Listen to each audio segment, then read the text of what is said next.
प्यारे साथियों नमस्कार, स्वागत है आप सभी का बिहार बोर्ड के प्यारे से परिवार सीयूटी विद्याकुल में, जिसे बनाया है आप जैसे लाखों बच्चों के प्यार, भरोसे और विश्वास ने। प्यारे साथियों, एक छोटी सी आपको अपडेट देनी थी जो कि आपके लिए बेहद जरूरी है।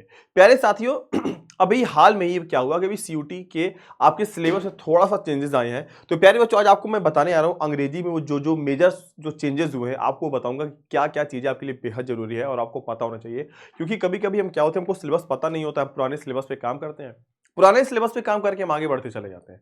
और इन केस क्या होता है कि हमको कुछ चीजें ऐसी बाद में पता चलती है कि अच्छा मैंने तो ये भी पढ़ लिया, हमें तो ये नहीं पता था। तो ऐसे वो कौन कौन से चेंजेस हैं, ऐसे किन किन चीजों को हटाया गया, क्या क्या वो चीजें हैं, ये देखते हैं। वो छोटी छोटी टर्मिनोलॉजी अपने पास है, just check it for the 2025। मतलब गाइज आपको यहां पे ये थोड़ा सा नोटिस करना है कि 2025 के लिए, किसके लिए, 2025 के लिए अभी जो हाल में भी जो ये अनाउंसमेंट हुआ है नए सिलेबस के लिए, इसको आपको पता होना चाहिए। English 101 syllabus for CUET UG, मतलब ये आप समझ लो कि यूजी का सिलेबस इंग्लिश का है, उसमें क्या है, उसमें आए हैं बदलाव। वो कौन कौन से चेंजेस है गाइस, वो कौन कौन सी चीजें हैं, ये देखते हैं। सबसे पहले इसमें हम ये देखेंगे देखेंगे यहाँ पे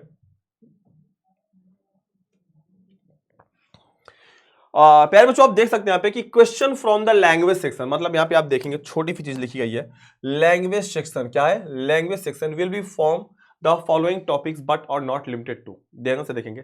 सबसे पहले यहाँ पे देखेंगे कि रीडिंग कॉम्प्रिहेंशन में वो कौन कौन से बदलाव हैं, ध्यान से देखेंगे। हालांकि बदलाव तो कुछ भी नहीं है इसमें, हम ये देख सकते हैं यहाँ पे कि इसमें जो तीन टाइप्स थे हमारे, पहला हमारा इसमें क्या था, पहला हमारा इसमें फैक्चुअल था, ठीक है। दूसरा इसमें हमारा नैरेटिव था, और तीसरा हमारा इसमें क्या था, लिटरेरी। ये तीन टॉपिक्स थे, क्या थे, ये तीन पार्ट थे, ठीक है। ये तीन पार्ट थे जिसमें क्या था, कोई बदलाव नहीं है। मतलब आपके पास जो कॉम्प्रिहेंसिव आते हैं आपके पास, उसमें ये तीन टाइप्स आते हैं। कुछ ऐसे क्वेश्चंस आते हैं जो फैक्चुअल बेस पर होते हैं, कुछ ऐसे क्वेश्चंस आते हैं जो नैरेटिव बेस्ड होते हैं, और कुछ ऐसे क्वेश्चंस आते हैं जो हमारा लिटरेरी बेस्ड होता है। लगभग जो कि 300 एंड 350 वर्ड्स में आपको क्या होती हैं, वो चीजें दी होती हैं जिसमें से आपको आंसर निकाल के लिखने होते हैं। तो फिलहाल इसमें तो कोई चेंज नहीं है। अगर हम वर्बल एबिलिटी पे बात करते हैं, जो कुछ चीजें ऐसी होती है जो वर्बल एबिलिटी पे हमारी डिपेंड होती हैं, उसमें क्या क्या है, तो इसमें अब की बार आपको केवल और केवल क्या पढ़ना है, इसमें केवल और केवल आपकी बार आपको करना है रीअरेंजिंग द पार्ट्स। क्या है, rearranging the parts. Second one is match the following, अब की बार आपका आने वाला है, आपको मैचिंग करना होगा, इसका ये इसका ये इसका ये, ठीक है। नेक्स्ट है चूज द करेक्ट वर्ड, ठीक है। कुछ आपको ऐसे वर्ड्स मीनिंग दिए रहेंगे जिसमें आपको चूज द करेक्ट वर्ड, जैसे आपको दे देगा फर्दर फर्दर फर्दर फर्दर करके दे देगा, ठीक है। आपको दे देगा फादर फादर, ठीक है, फादर, और फिर उसमें आपको एक नन करके दे देगा। तो उसमें आपको एक राइट जो स्पेलिंग वर्ड होगा आपको उसमें से चूज करना होगा। तो ये कुछ ऐसी चीजें आने वाली है। फिर यहाँ पे एक आपका है, यहाँ पे है सिनोनिम एंड एंटोनिम्स। मतलब भाई बहुत इजी सिलेबस कर दिया इसने, उठा के बहुत सारी चीजें उसने काट छाट के साइड कर दिया है। सिनोनिम एंटोनिम, मतलब सिनोनिम का मतलब समानार्थी होता है, एंटोनिम का मतलब क्या होता है, बच्चा आपका विलोम होता है, ठीक है। तो सिनोनिम और एंटोनिम आने वाला है। चूजिंग द करेक्ट वर्ड, ये आपको देखना है। ये तीनों पार्ट बहुत इजी है। मैच द फॉलोइंग आपके बार इन्होंने इसमें ऐड किया हुआ है, मतलब मैच द फॉलोइंग आपका आएगा। अगला आपका rearranging the parts. Rearranging parts का मतलब होता है कि इसमें इसको पीवाई क्यूज या पैरा जंबल भी बोल सकते हैं। जैसे इसमें क्या होता है, इसमें चार चीजें आपकी दी हुई होती हैं, ठीक है, ऊपर नीचे होती है। इसको हम पी क्यू आर एस भी बोलते हैं, पैरा जंबल भी बोलते हैं। तो इसमें हमको ऐसा सेट करना होता है कि मतलब वो चारों के चारों जो सेंटेंस है वो सीक्वेंस फॉर्म में आ जाए।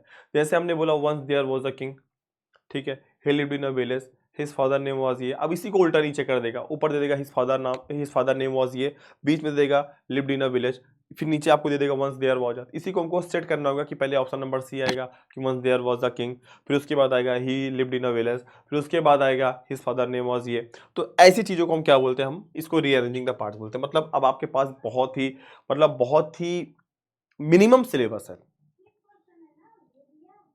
To set up your future on a vast ways, ठीक है। अपने फ्यूचर को अगर आप बड़े पैमाने पर देखना चाहते हो तो एक मिनिमम सिलेबस पे आप अपने फ्यूचर का निर्माण करने जा रहे हो, and that's the good thing and that's the great thing guys. तो ये चीज़ आपको पता होनी चाहिए, क्योंकि इसमें ज़्यादा आपको कुछ पता नहीं, क्योंकि बहुत छोटा सिलेबस है।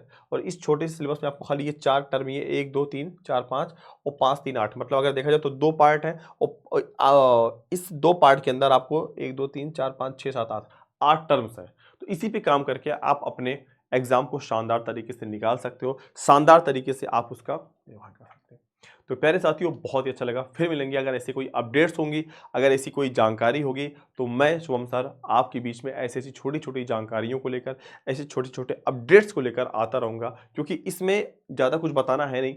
फैक्चुअल बेस का मतलब यहाँ पे हमको पता होना चाहिए कि जो फैक्ट्स पे आधारित होते हैं, जहाँ पे बहुत सारे फैक्ट्स है, आपको एक कोई दे देगा आपको एक कहानी जिसमें बहुत सारे फैक्ट्स होंगे, वो हो गया।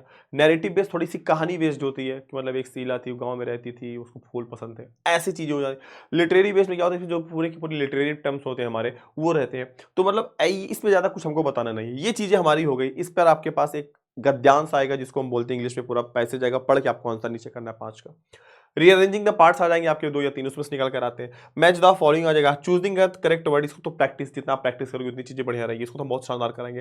सिनोनिम और एंटोनिम आपको बहुत शानदार तरीके से कराने वाले हैं। तो मतलब सारी चीजें बहुत ही शानदार आपके बीच में होने वाली है। तो फिलहाल के लिए बहुत बहुत धन्यवाद। फिर मिलेंगे। अगर ऐसा कोई अपडेट्स आता है, अगर ऐसा कोई बदलाव, ऐसी कोई जानकारी होगी, तो आप तक वो चीजें सबसे पहले हम पहुंचाते रहेंगे। तो फिर मिलेंगे एक शानदार सेशन में। तब तक के लिए आप सभी को बहुत बहुत धन्यवाद। नमस्कार। जय हिंद।